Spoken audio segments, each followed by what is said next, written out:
즐거움. 헨리 데이비스 소로지오. 양업관 옮김.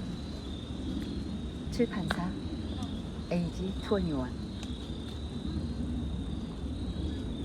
들어가며.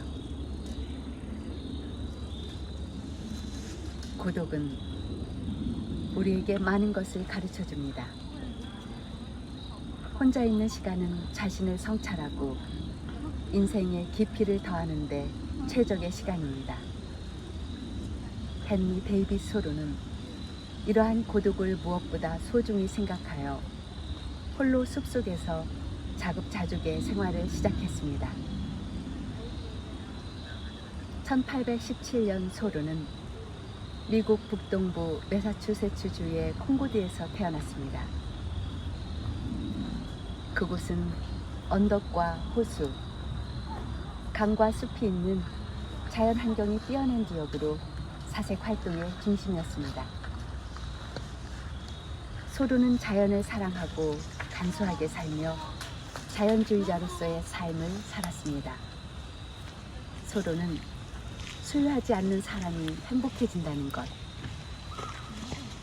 고독한 사람이 성숙해진다는 것, 고독한 시간을 즐겁게 생각한다는 것, 자연에서 자신과 세계를 바라보는 것 등 몇 가지 인생의 원칙을 발견하였습니다. 오늘 낭독하여 드릴 책은 월든과 시민의 불복종을 비롯한 소로의 책을 현대사회에 살아가는 우리가 알기 쉽게 이해하는 데 도움이 되도록 155개의 명언집으로 재구성한 것을 발췌하여 여러분에게 낭독하여 드리겠습니다. 이제부터 숲속을 걸으며 고독 속에서 사색에 잠겨 다다른 소로의 생각을 찾아 떠나보시겠습니다.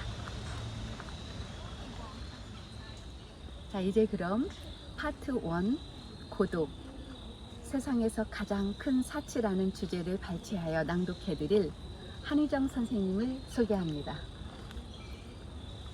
네. 3. 나만의 리듬으로 걸어가는 게 중요하다.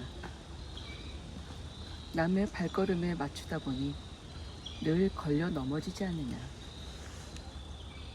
왜 우리는 그리도 성공에 목말라 하는가? 왜 죽을 힘을 다해 사업에 성공하려 하는가?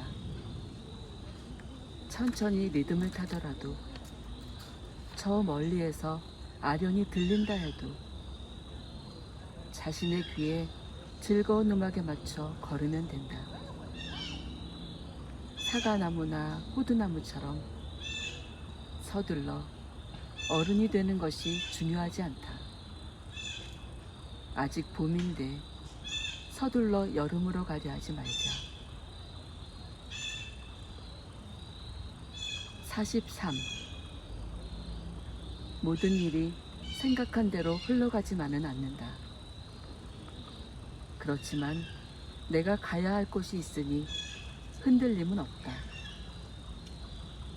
이 세상에는 가능한 한 다양한 사람이 있는 것이 바람직하다.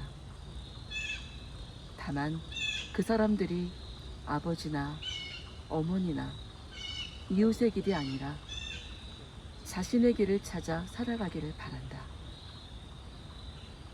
젊은이들은 집을 짓거나 나무를 심거나 노저 바다로 나가는 것도 좋으니 하고 싶은 일을 반드시 하기 바란다.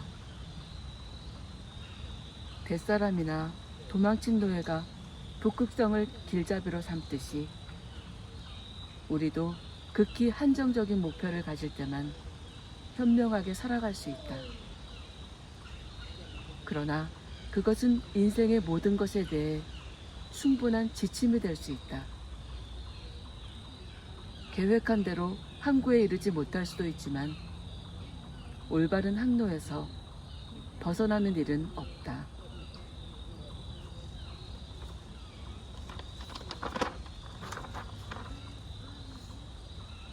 57. 눈이 내리는데 비를 바라지 않는다. 눈으로 뒤덮인 세상에서 눈사람을 만들면 된다.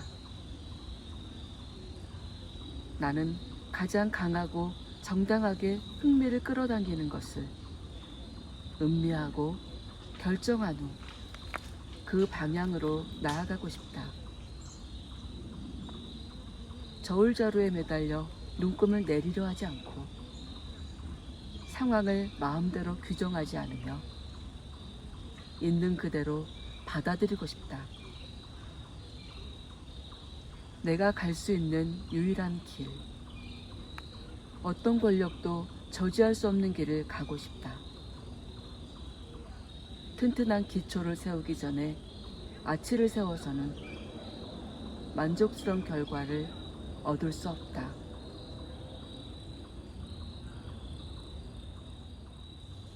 다음은요, 낭독을 누구보다 사랑하고요, 마음씨도 곱고 예쁜 낭독가 서은희쌤을 소개합니다. 은희쌤이 낭독할 부분은요, 파트 3번으로 마음을 풍성하게 하는 길입니다.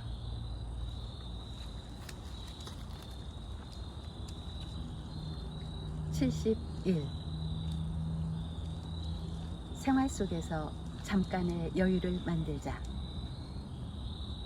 오로지 나에게만 집중하는 5분의 시간이면 된다. 그동안 모든 열정과 집중력으로 나를 바라보자. 먹고 사는데 매몰되지 않는 유일한 방법이다. 그것을 명상이라 한다. 대부분의 사람이 그러하듯이 오전과 오후를 모두 사회에 팔아넘기면 내 인생은 살아갈 가치가 없어지고 만다. 그래서 나는 눈앞의 이익을 위해서 결코 천부적인 권리를 넘겨주지 않는다. 감히 말하건대 아주 유능한 사람이라도 시간을 잘 사용하지 못하는 경우가 있다. 인생의 태반을 생활비를 벌어들이는데 보내는 사람만큼 굳이 할 길 없는 존재도 없다. 87. 자신이 비판하는 대상을 위해 봉사하는 것은 아닌지 늘 경계해야 한다. 당신의 생명을 마찰시켜 그 기계를 멈추게 해야 한다. 어쨌든 내가 해야 할 일은 내가 규탄하는 악에 손을 빌려주는 건 아닌지 아주 조심하는 것.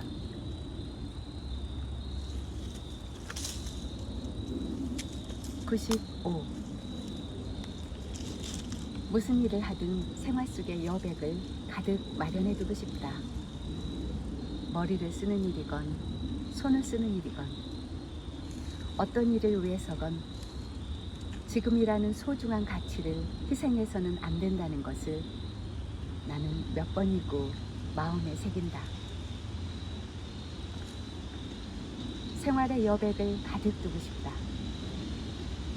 여름 아침이면 늘 하듯 목욕을 마치고 나면 때로는 해가 떠서 점심때까지 소나무, 호두나무, 온나무에 둘러싸인 채 흔들림 없는 고독과 정적 속에서 햇빛 잘 드는 문 앞에 앉아 공상에 젖어든다. 새들이 노래하며 소리도 없이 집안을 빠져나갔다. 96. 잡초가 많은 것도 기뻐할 일이다. 머뭇거리거나 불평하지 말라. 소화에 실패할 리 없다. 풀씨는 새들의 먹거리가 되므로 잡초가 무성한 것도 즐거워해야 하지 않겠는가.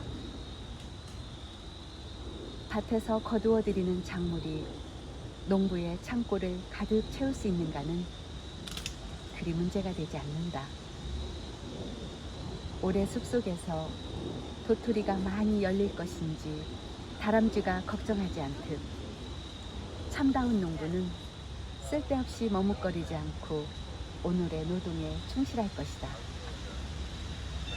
그리고 작물에 대한 모든 권리를 포기하고 최초의 나달에서 마지막 나달까지 마음 깊이 신에게 감사할 것이다. 다음 낭독가 신경미 선생님을 소개합니다.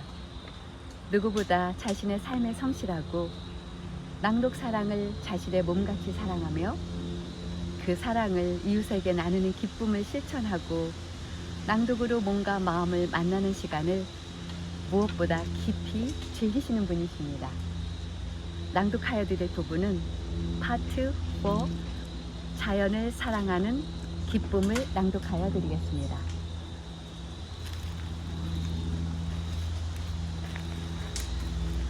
(125) 세상을 떠나 숲으로 들어가면 진정한 세상과 만날 수 있다. 내가 숲으로 간 것은 열심히 살고 싶었기 때문이다.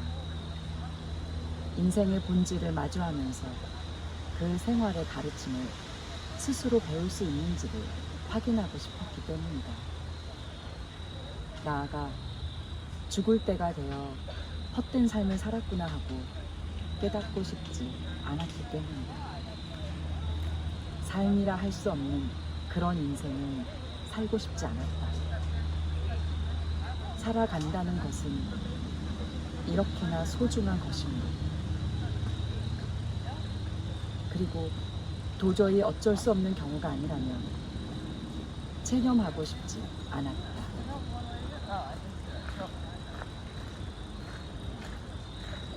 (128) 숨을 거두는 순간이 오면 몸의 소리를 듣도록 하자. 살아있다면 해야 할 일을 하자. 살건 죽건 현실만을 추구해야 한다. 만일 정말로 죽어가는 순간이라면 목에서 울리는 거친 숨소리를 듣고 손발이 차가워지는 것을 느끼자. 숨이 붙어 있다면 해야 할 일을 시작하자.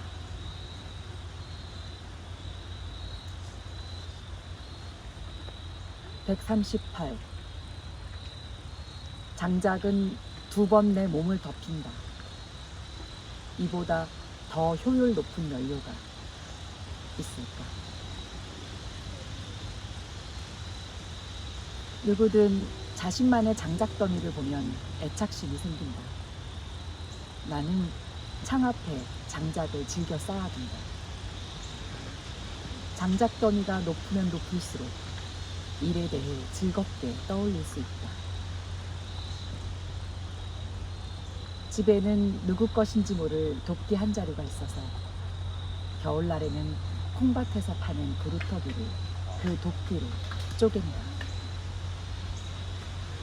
내가 밭을 갈 때 어떤 마부가 예언한 대로 그루터기는 도끼로 쪼갤 때와 난로에서 타오를 때 2번 나를 따스하게 해준다. 이보다 더 효율 높은 연료가 어디 있을까?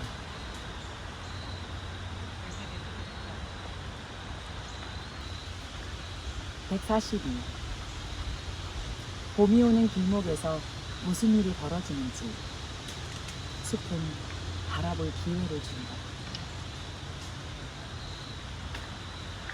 내가 숲에서 살리라 마음먹은 이유 가운데 하나는 봄이 찾아오는 것을 바라보는 기회와 여유를 갖기 위해서였다. 이윽고 호수의 얼음이 벌집골을 끼기 시작하면 걸으면서 발 뒤꿈치로 바닥을 힘껏 눌러본다. 안개와 비, 따스한 햇살이 서서히 눈을 녹여간다. 해가 부쩍 길어졌다. 더는 난로에 불을 지필 필요가 없어서 장작더미를 보충하지 않아도 겨울을 알 수 있을 것이다. 나는 봄의 첫 징후를 놓치지 않으려고 주위를 주의 깊게 살펴본다. 철새가 날아와 노래하지는 않는지, 줄무늬 다람쥐의 식량창고는 이제 비었을지니라 지금쯤이면 울음소리가 들리면도 한데, 우두척이 이제 슬슬 겨울잠에서 깨리라 마음을 정한 건 아닌지.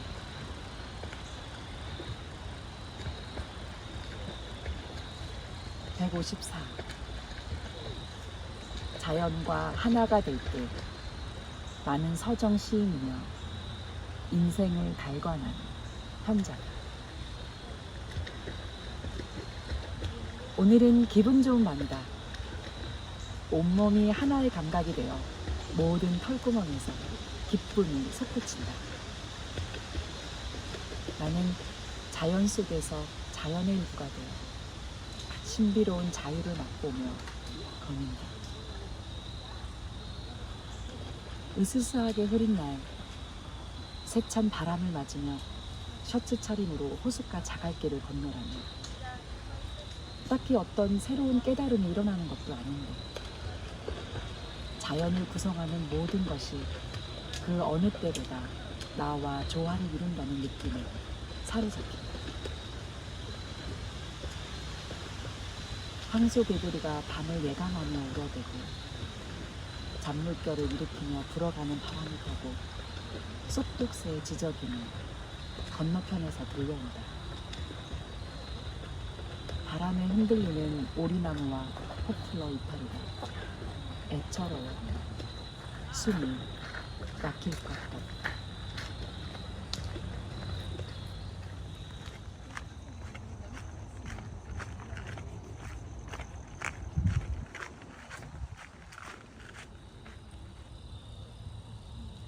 헨리 데이비드 소로의 고독의 즐거움에 이어서 다음 낭독할 책은 남명아 작가님의 숲에서 한나절입니다. 오랜 기간 숲 해설가로 일해오신 작가님은 말합니다. 어떤 사람과 친구가 되려면 서로를 알려고 노력하는 과정이 필요한데, 자연도 알려고 노력해야 진정한 친구가 될 수 있다고 합니다.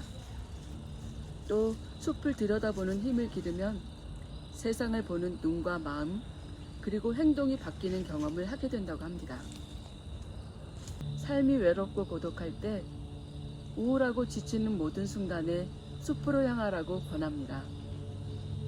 책 속의 하나하나의 에피소드들은 우리의 삶과 자연이 어떻게 연결되는지, 자연을 통해 삶을 통찰할 수 있는 소중한 메시지들을 전해줍니다. 제가 제일 먼저 낭독을 시작할 건데요.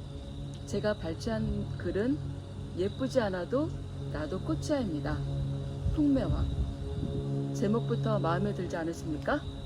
그럼 낭독을 시작하겠습니다. 예쁘지 않아도 나도 꽃이야. 풍매화. 나는 어릴 때 감자같이 생겼다는 말을 종종 듣곤 했다고 엄마가 말했다. 둥글둥글하게 생겼다는 뜻인가? 하고 막연히 생각했지만, 그래서 할머니들이 유독 귀여워했다는 말은 선뜻 납득이 안 갔다. 감자같이 생기면 할머니들의 사랑을 받을 수 있는 건가? 첫 아들을 낳고 그 아들이 어릴 때 어찌나 예쁘게 생겼던지 동네에서 이쁜이로 불렸다는 남편의 유전자 덕분인가 했다. 그 애를 처음 본 사람들의 반응은 와, 아빠랑 똑같이 생겼다 였는데, 그 아이가 중학교에 올라가더니 그만 별명이 감자가 되었다고 해서 깜짝 놀랐다. 이 아이의 어딘가 내 유전자가 깊이 배어 있어 감자가 되었는지, 어떻게 나를 본 적도 없는 아들 친구 녀석들이 아들을 보고 감자를 연상했는지, 참으로 유전자의 힘이란 놀라운 것 아닌가. 그런데 그보다 더 놀라운 건 둘째였다. 둘째는 태어날 때부터 감자를 연상시키는 외모였다.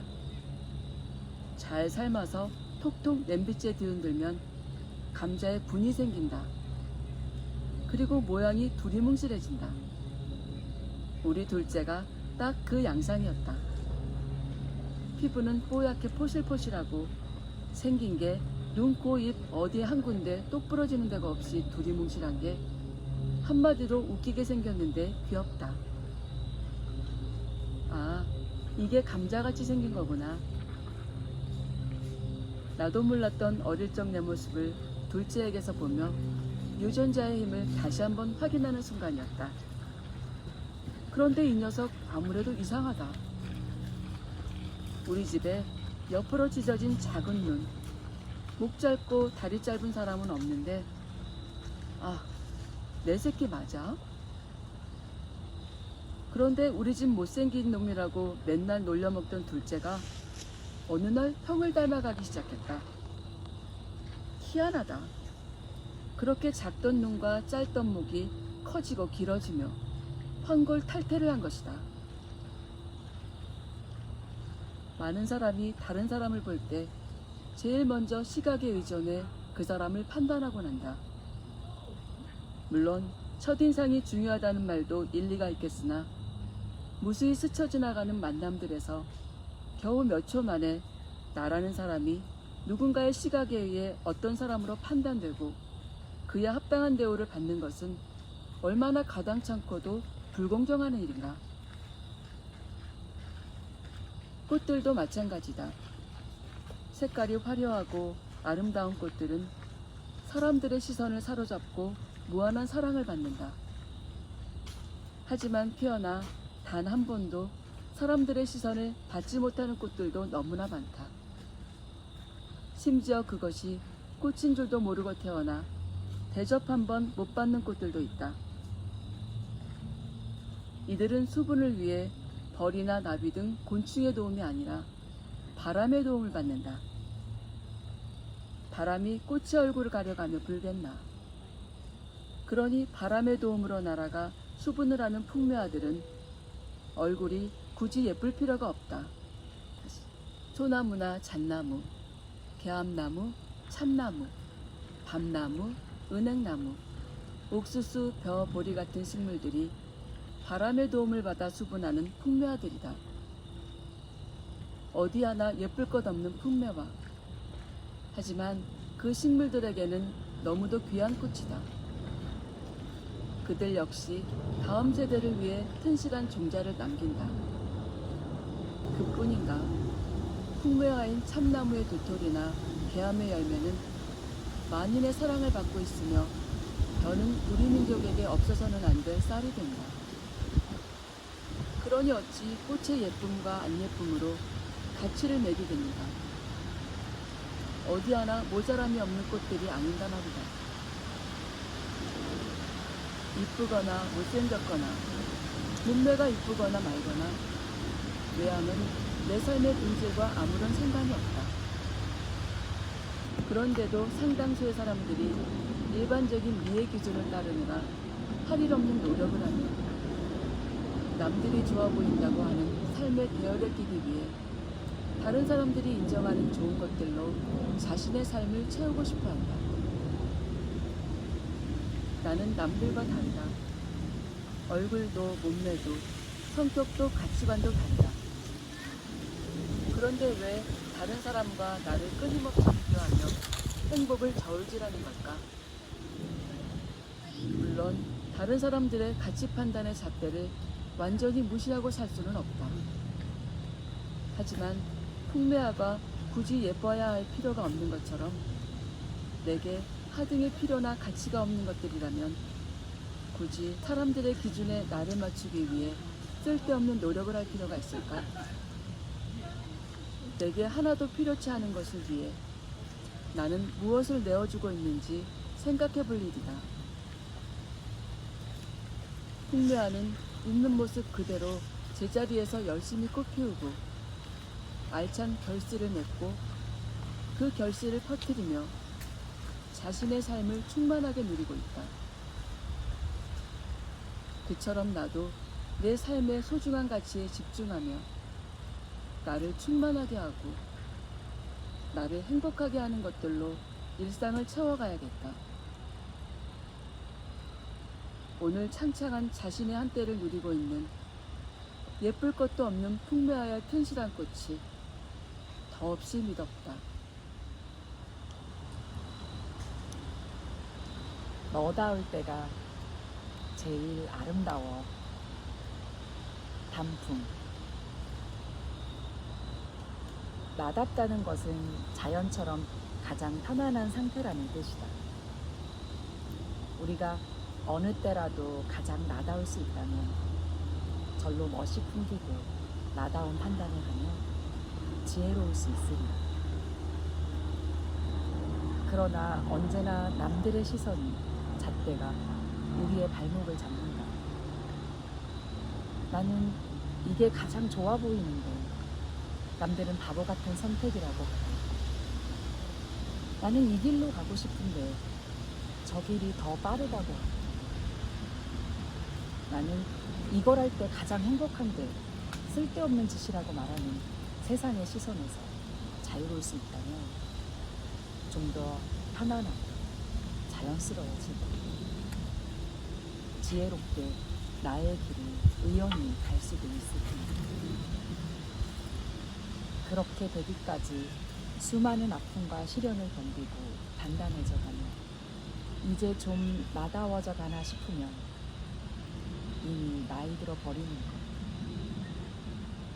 그렇게 평생 배우다 가는 게 인생인 것 같다. 대학 신입생 첫 축제 때였나 보다. 나는 축제라는 말에 공연이 들떠서 평소에 잘 입지도 않는 치마 정장을 아래 위로 입고 난생 처음 하이힐을 신었다. 지금 생각해보면 자유롭게 쏘다니며 이것저것 구경하고 친구들이 운영하는 주점에 걸터앉아 막걸리에 전이나 먹기에 딱 좋았던 그 시절 축제에 하이힐에 치마 정장이 웬 말인가. 우습지만 그땐 처음이라 뭐든 설레어서 새초롬한 새내기답게 뭔가 새로운 시도를 해보고 싶었다. 그런데 드라마나 영화에도 종종 나오는 아이비로 둘러쳐진 건물이 너무 멋진 우리 학교는 긴 비탈이 많았고 하이힐을 신고 서서 아래를 내려다보니 경사가 상상 이상으로 아찔했다. 난생 처음 5cm 이상의 하이힐에 올라서니 마치 수직으로 곤두박질 칠 것만 같은 어마무시한 아찔함을 느꼈다. 실제로도 제대로 걸을 수조차 없어 휘청거리며 손에 땀을 쥐어야 했다. 게다가 볼이 좁은 하이힐은 불편하기 그지없어 발은 무척 아팠고 정말 확 고꾸라져서 이쁜 척하려고 입은 치마를 거꾸로 뒤집으며 나동그라질 것처럼 위태위태했다. 몇 발자국 걷다가 내린 결론은 도저히 이대로는 못 걷겠다였다. 결국은 신발을 벗어드는 수밖에 없었다. 물론 여벌의 신발 따윈 없었다. 신발을 벗고 걸으니 캠퍼스의 나무에서 떨어진 화렵수와 침엽수 나뭇잎의 사뭇 다른 촉감, 내가 늘 걷던 아스팔트 길의 생경한 질감, 가끔씩 밟히는 돌들의 감촉. 오호라, 정말 아플 것 같았지만 생각보다 괜찮았다. 오히려 그 고꾸라질 것 같은 두려움과 발의 통증에서 벗어나니 홀가분했고 사람들의 시선에 아랑곳하지 않는 자유로움을 느꼈다. 그냥 이런 선택이 나다운 거라고 콧노래를 불렀다. 그러고 학교를 쏘다니다가 집에 갈 때 버스도 맨발로 타고 집 정류장에 내려서도 턱하니 맨발로 걸어서 컴백했다. 사람들이 이상하게 쳐다봤을 것 같지만 전혀 아니다. 아무렇지 않게 당당하게 다니니 아무도 나를 이상하게 쳐다보지 않았다. 물론 쳐다보는 게 민망할 것 같으니 일부러 시선을 피해준 사람도 있겠지만 시선이란 게 어디 내 의지대로 피해지는 것인가? 경험해보면 안다. 눈에 확 띄는 뭔가가 보이면 자기도 모르게 눈이 휙 돌아가는 그런 경험들. 그런데 그런 반응이 하나도 없었다. 생각보다 사람들이 자기 눈높이가 아닌 것을 잘 관찰하지 않는다는 것을 확인한 날이었고, 생각보다 사람들은 남의 일에 그다지 관심이 없으며, 그러니 공연히 남의 시선 따위 너무 의식해서 내게 너무 힘든 걸 굳이 감수할 필요가 없다는 것, 세상에 깨달은 순간이었다. 가을 단풍숲에 서면 가장 너다운 모습은 무엇이냐고 묻는 듯한 준엄한 가을의 눈동자를 느끼게 됩니다. 그래서 가을은 사색의 계절인가 보다. 가을 숲속에선 문득 잃어버린 줄도 몰랐던 가장 순연한 나의 진짜 모습을 만날 수도 있다. 가을 단풍숲에 어린 마지막 남은 햇살의 은연이 분명 우리 생에 어린 빛과 그림자를 되돌아보게 하고, 나답지 않게 붙잡고 있었던 쓸데없는 집착과 화려한 허영의 색채 따위 허심하게 놓아주는 법을 알게 해줄 것이기 때문이다. 세상의 모든 잎이 어느 순간 제 모습을 되찾는 순간이 오고, 삶 속에서 문득 나다운 모습이 뭔지, 본질적인 아름다움이 온데간데 없이 살고 있는 건 아닌지 늘 자신을 성찰하는 눈이 필요하다. 가장 나다운 색깔은 뭘까? 나는 내 본연의 색깔 대신 어떤 색깔의 옷을 입고 살고 있는지, 나조차 내 본질적인 아름다움이 뭔지 잊고 산 건 아닌지. 가장 나다울 때 가장 아름답다는 진리를 가을 단풍숲은 여지없이 온몸으로 보여주고 있다.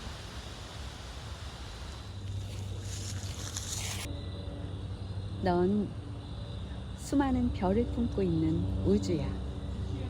코스모스.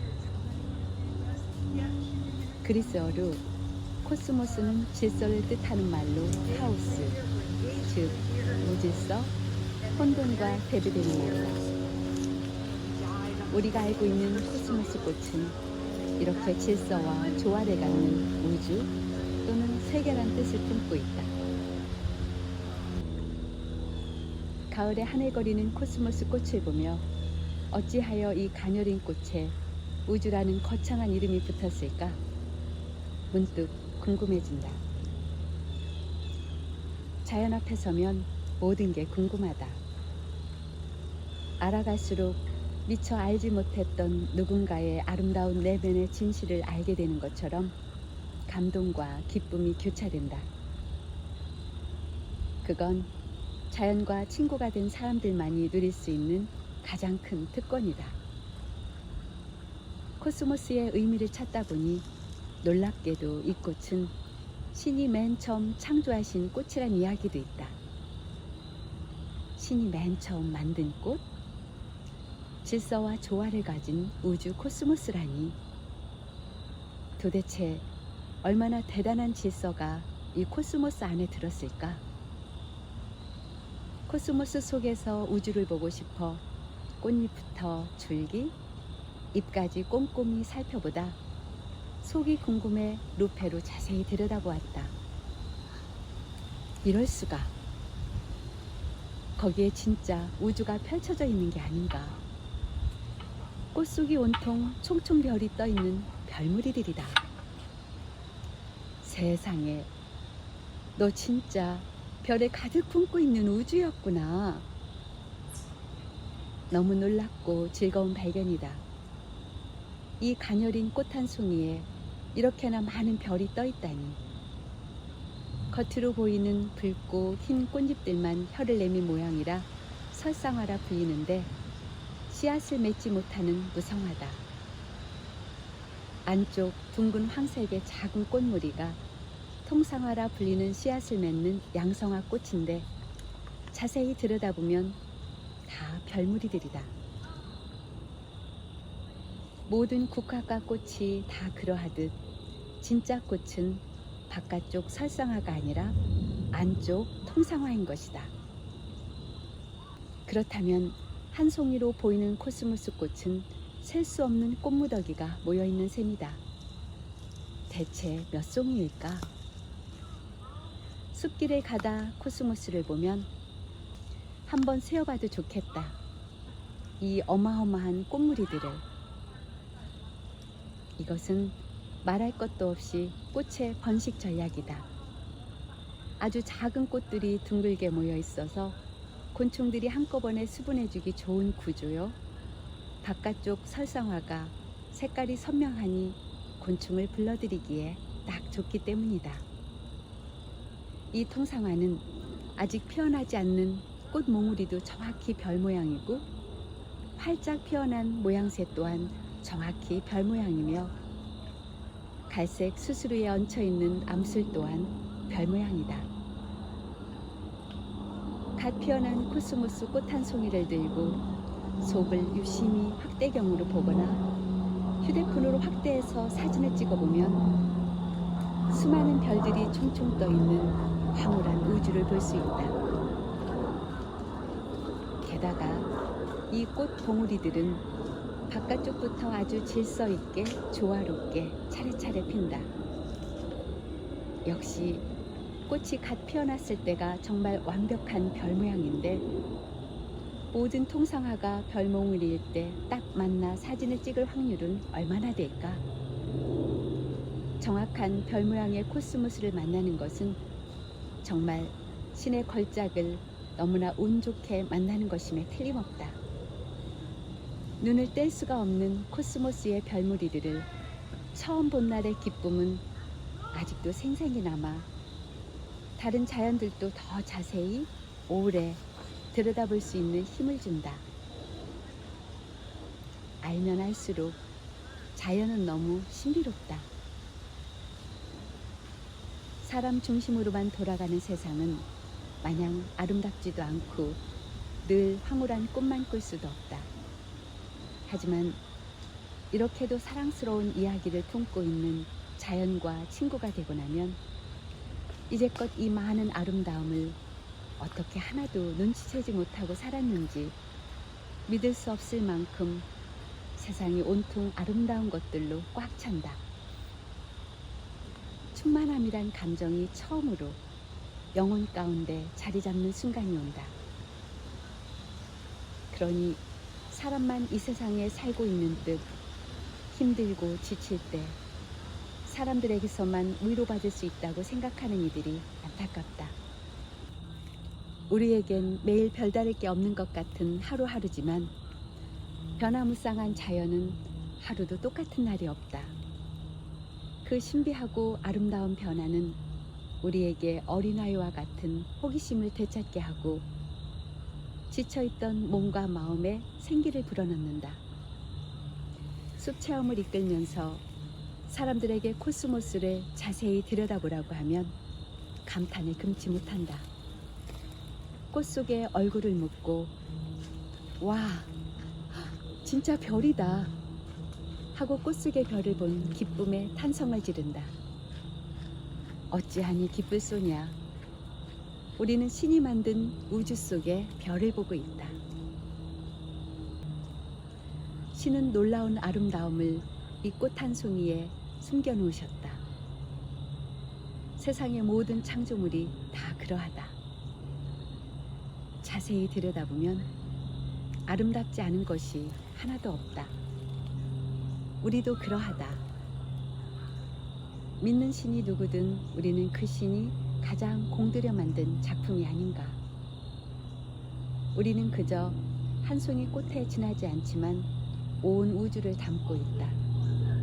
그 우주는 신이 태초에 만드신 것처럼 조화와 질서가 가득하다. 그렇다면 인간다운 우주의 질서와 조화란 무엇일까? 그건 너도 나도 나무와 꽃도 새도 아기와 고양이도 하나의 완전한 우주라는 사실을 인정하고 서로 존중하는 것이 아닐까? 가을 한 송이 코스모스 앞에서 신의 손길을 느끼며 꽃을 보듯 나를 유심히 들여다본다. 코스모스의 아름다움에 눈뜨듯 내 안의 아름다움을 깨닫고 우주의 조화로운 이치를 품고 살 수 있다면 이보다 더 아름다운 생은 없을 것이다.